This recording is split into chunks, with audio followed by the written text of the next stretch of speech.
Hey y'all, it's Asha and I am back. Um, so I posted my testimony video and I realized when I was editing it, it was so choppy. And I just want to say I was really sick when I posted that. So if you watched it and you're like, why is it so cut? But it was just very choppy because I was very sick. And in between me talking, I was just like choking and coughing a lot. And yeah, so, anyways, I kind of wanted to come on and do a part two because I realized I was talking a lot about the doom and gloom of my past, which all of those things are true, but there's also an upside. And the Lord has literally brought me such a long way and He's blessed me so much. Oh my gosh, like I need to brag on the Lord, y'all. So I believe I left off talking about how the Lord transitioned me from Arizona to Texas, and I kind of want to expound on that a little bit. So hopefully, if you find yourself in a season or in a place where you think or feel or sense that the Lord is calling you to move to a different city or state, I hope that this blesses you and encourages you in some way. So yeah, let's go. So basically,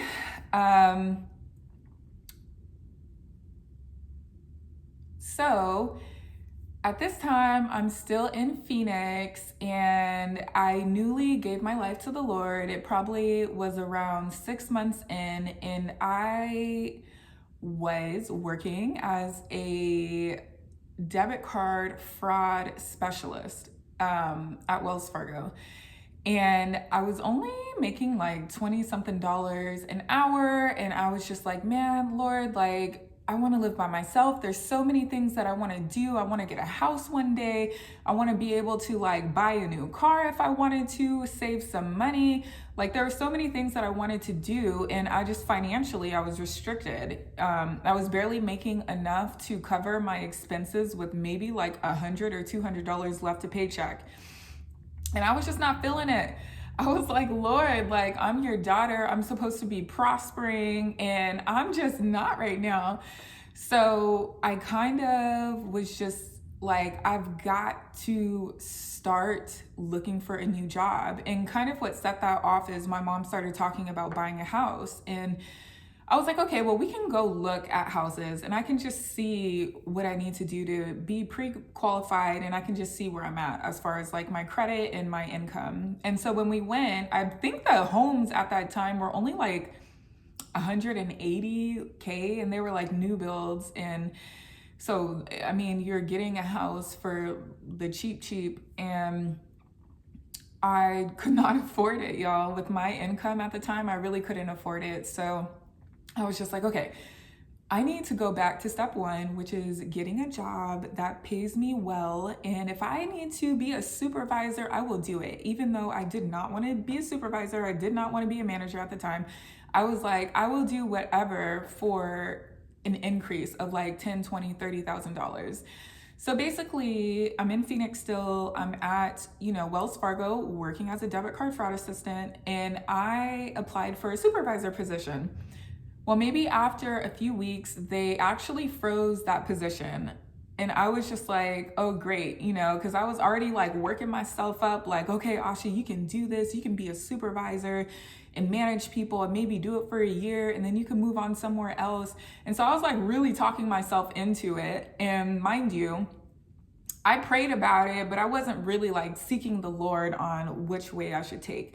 So when the position went on a freeze, I was just like, oh my God, I really need to seek the Lord to see exactly what He wants me to do. And I was also in a space where I was starting to feel like Arizona is becoming so spiritually dry to me. It's so dull here. I'm not thriving. Financially, I'm not thriving. I'm not thriving in my relationships. I'm not being fruitful here. And I really want a change.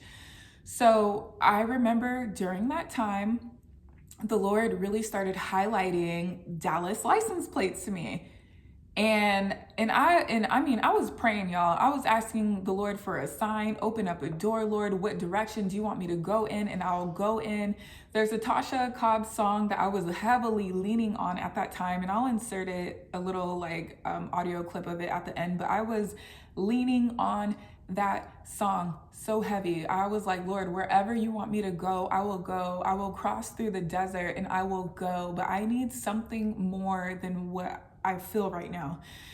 And so I started seeing these Dallas license plates, and I really felt impressed, like the Lord was having me to move.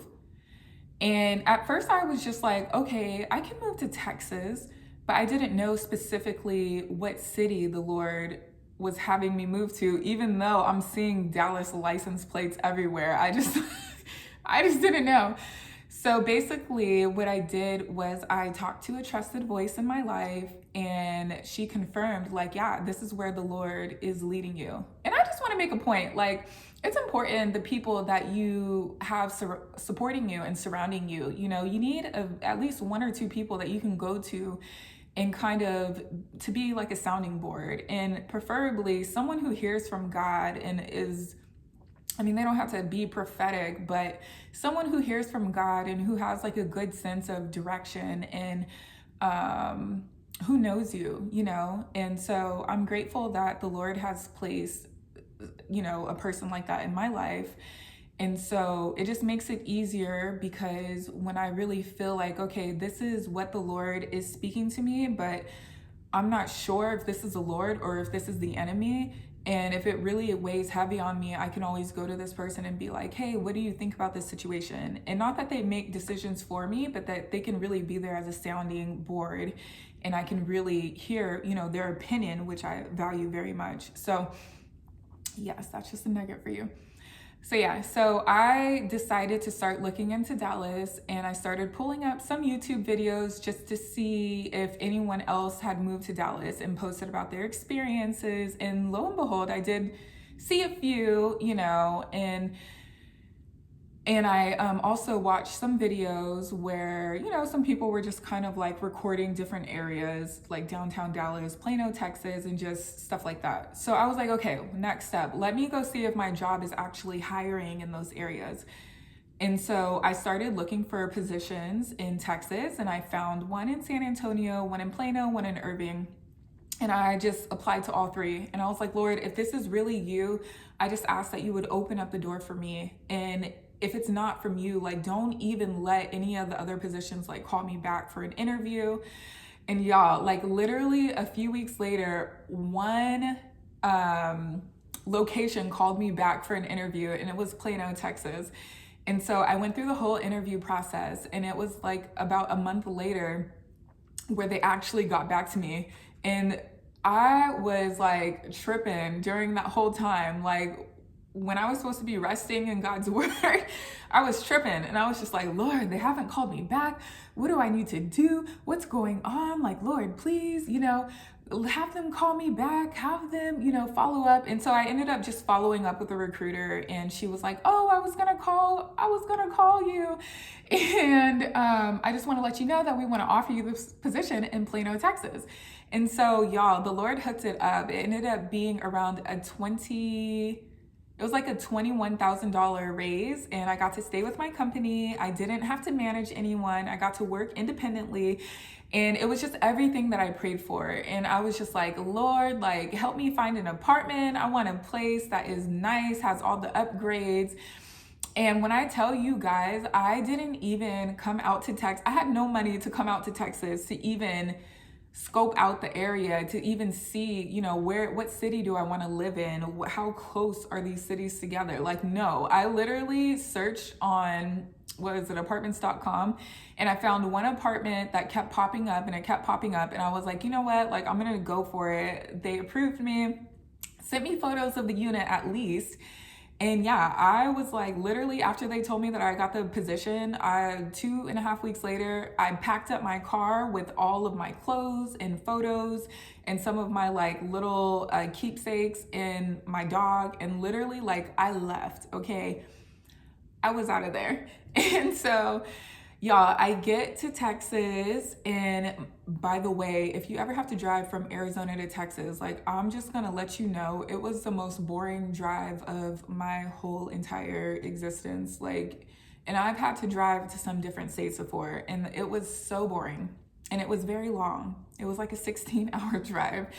So please, y'all, if you ever make that drive, take someone with you, like be safe, because my God, it was long. So anyways, I get to Texas and I ended up starting my job in Texas like a few days later. And man, I was so excited. For the first few months, it was great.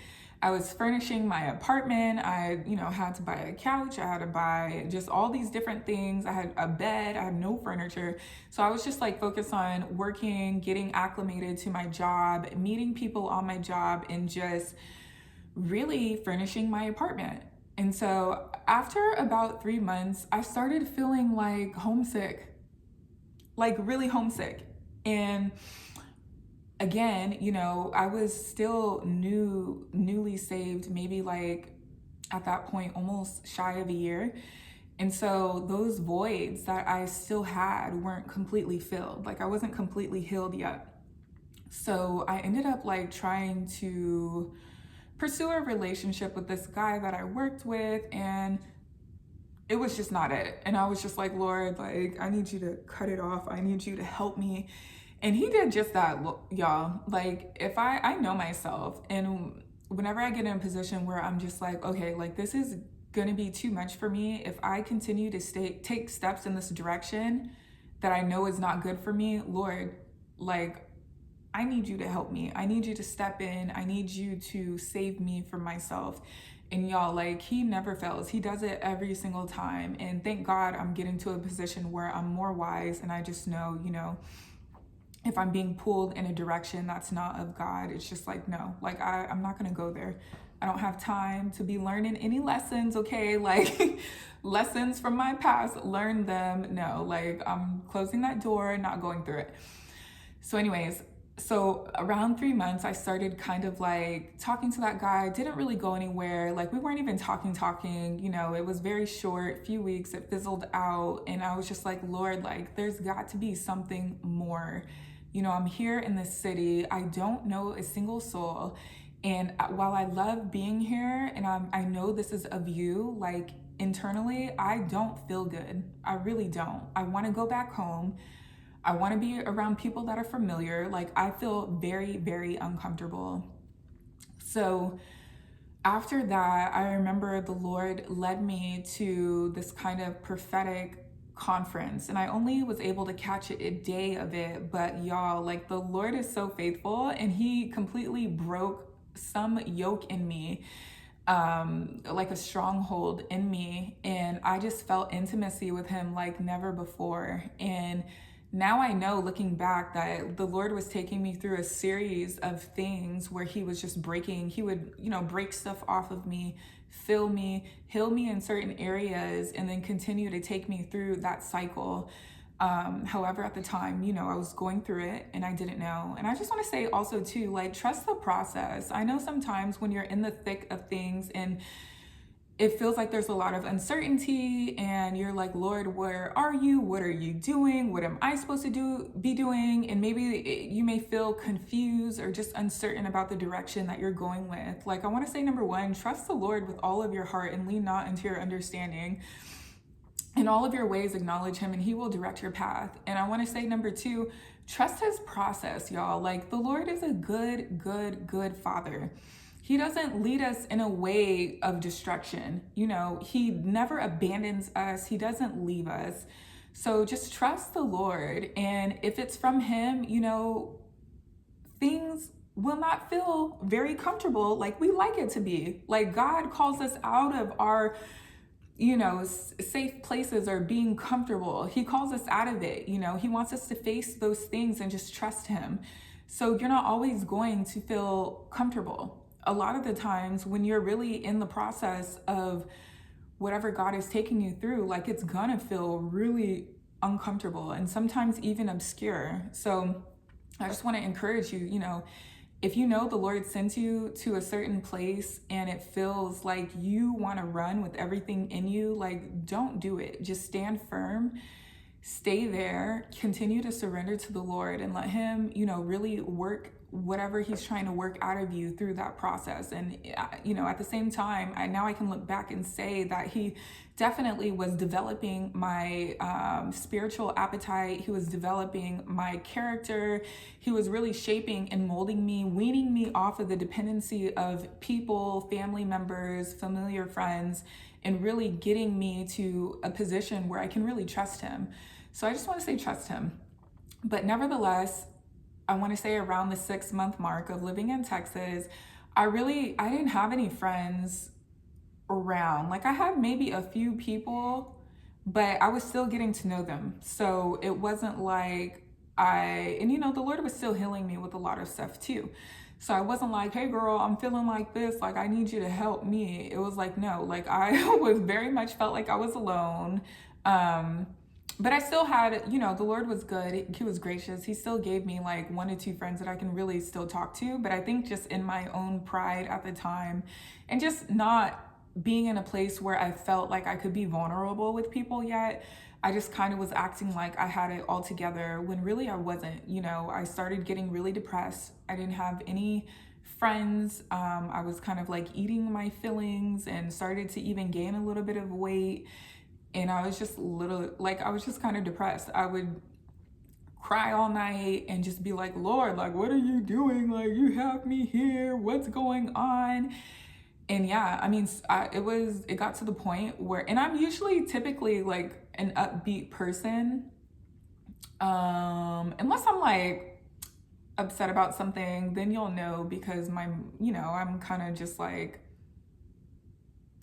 but typically, like, I'm an upbeat person. I like to have fun, and I don't like to be a downer. I'm not the type where I'm going to put my stuff on people and just be a downer. I'm just not like that. So anyways, the Lord ended up sending this prophetic woman, and she encouraged me, and she said, why are you crying? The Lord doesn't like when his daughters cry. He wants you to be happy and have joy. And she did not know me at all. I had never met the woman in my whole entire existence of life, never met her, never seen her.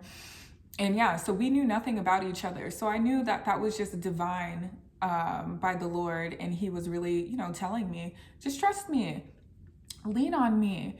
You don't have to be so sad about where you are, because where I was in a beautiful place, and he was developing me. And although I didn't really realize what was going on, it worked out. He worked all things out for my good. So shortly after that, I ended up joining this church, and I started making a lot of friends. And I will say that the Lord literally took me through about maybe like a year and a half of teaching me like how important it is to have the right people around you, y'all. Like, it's so important, especially if you are the type of person where you tend to maybe depend on other people, or you get fulfilled by friendships and stuff. It really is important to, one, depend on the Lord first, and to have the Lord fill you in areas. Nobody can fill you the way that the Lord can fill you.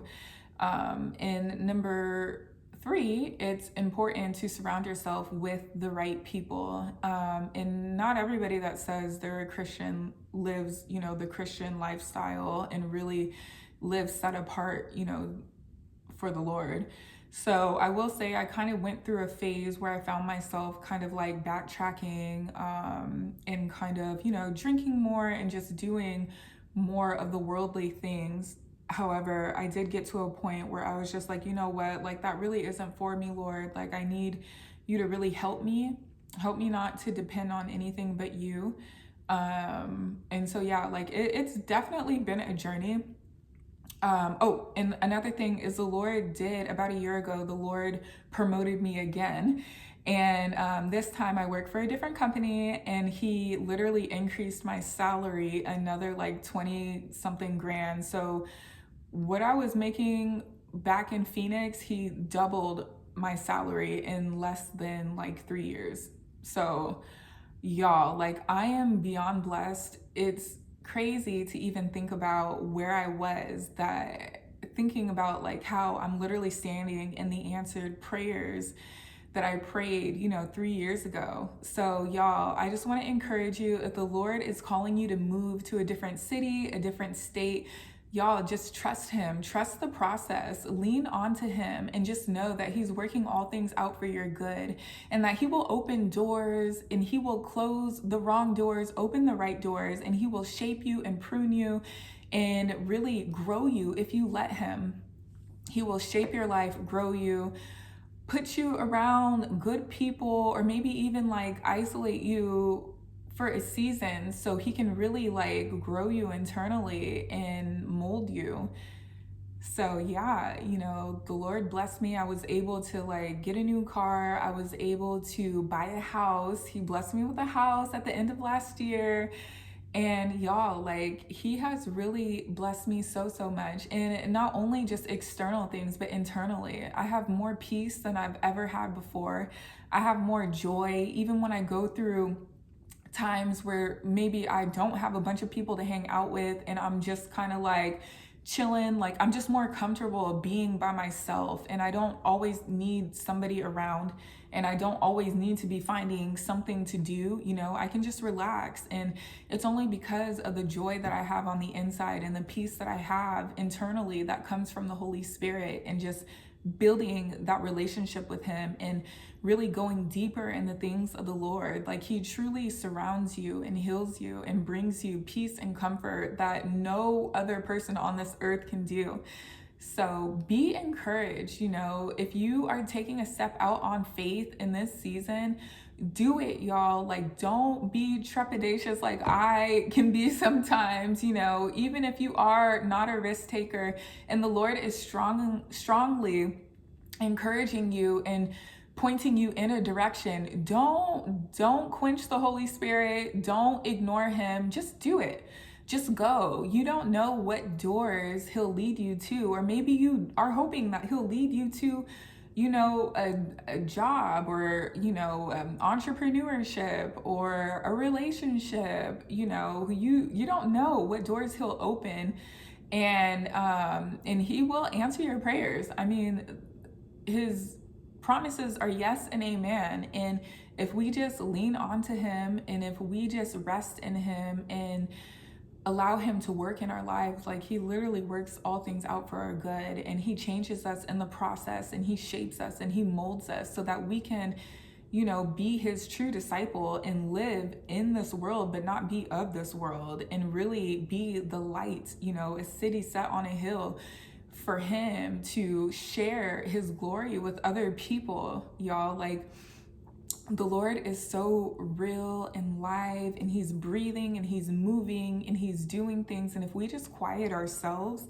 and really just learn to trust him, man, like, I feel like it's just limitless. Like, the options are limitless. The promises are limitless. Like, we're called to bear much fruit. And we're not called to live in dry areas. We're not called to not produce fruit. If the Lord is the husbandman and Jesus is the vine and we are the branches, it's the husbandman, the Lord, who prunes the branches so that we can bear much fruit. And it pleases the Lord and gives him much pleasure for us to bear fruit. And, we bear this fruit in the spirit, and he blesses us in the natural. And the fruit is joy, peace, love, gentleness, self-control, kindness. And, we just bear, and I think there's a few other ones, but we're called to bear this fruit, and it's supposed to manifest in our life in whatever way that the Lord would have. So you being yourself, your gifted self, your loving self, I just want to encourage you, stay true and authentic to who you are. Love the Lord with all of your heart, and he will open up doors for you. He will lead you. He will guide you. He will bless your life, but do not forfeit the process, y'all. Stay in the process. Stay in the process.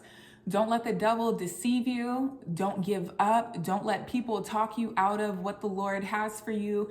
Stay in the process. And as long as we keep our eyes on him and we live righteously, he will add everything to us. Okay. That's what the word says. Like, He will add everything to us. He doesn't want us to worry about what we're going to eat, where we're going to live. He doesn't want us to worry about things that, people worry about that don't serve him. He wants us to trust him and know that if we just follow him, if we listen to him, if we seek him first, he'll add everything else to us. And the Lord is so faithful. He really, in the past 3.5 years, he has really proved to me how faithful he is. And even in all of my shortcomings, in the areas where I know I wasn't doing the things that I was supposed to do, or I know I was doing some things that was not pleasing to the Lord, he was still so faithful to me, y'all. He is so kind and faithful and gentle and humble, and his yoke is truly easy and his burden is truly light. And so I just want to bless y'all today. I love you guys. I hope this was encouraging, and yes, see you later.